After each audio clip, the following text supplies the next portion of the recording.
In a quiet town, nestled between thick woods and rolling hills, there was a single road that every local knew but few dared to speak of: Crescent Lane.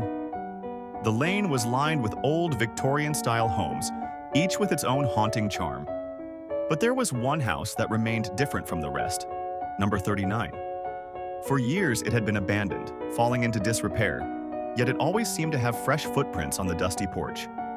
Katie, a college student in her final year, had recently moved to the town to complete an internship at a nearby hospital. She was looking for a quiet place to stay, and when she saw the cheap listing for a small apartment on Crescent Lane, she didn't think twice. A bargain, she thought. From the moment she moved in, strange things began happening. It started small: creaking sounds from upstairs, shadows flitting at the corner of her eye, and the feeling of being watched whenever she stepped outside. Her neighbor, an older woman named Mrs. Jensen, was friendly but distant, always avoiding questions about the area or the other residents. One evening, as Katie returned home late from work, she noticed something odd. The house at number 39, usually dark and lifeless, had a dim light flickering in the upstairs window. Curiosity got the better of her, and she paused to take a closer look. There, silhouetted in the window, was a tall, thin figure staring directly at her. Her heart pounded in her chest. As quickly as it had appeared, the figure melted into the darkness, leaving the house as silent and still as before.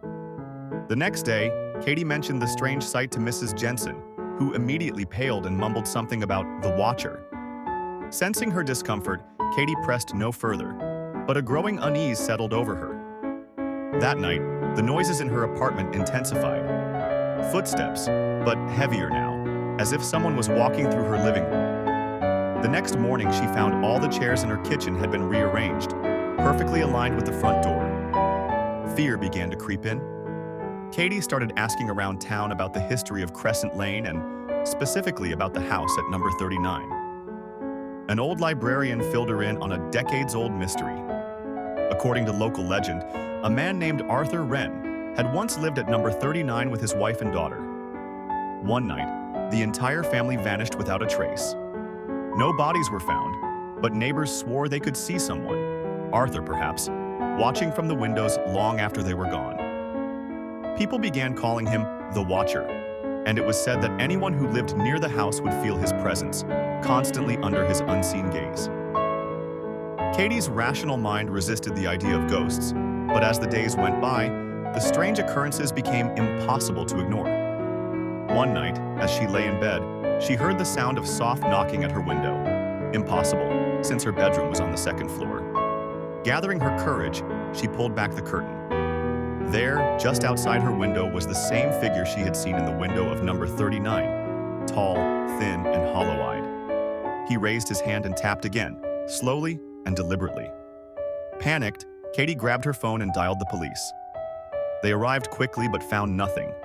No figure, no sign of forced entry, and no evidence of anything unusual. The officers seemed skeptical, but one of them, a middle-aged man with tired eyes, pulled her aside before leaving.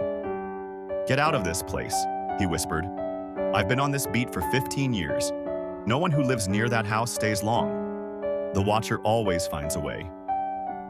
Desperate, Katie decided to leave Crescent Lane. As she packed her bags, she glanced one last time at number 39.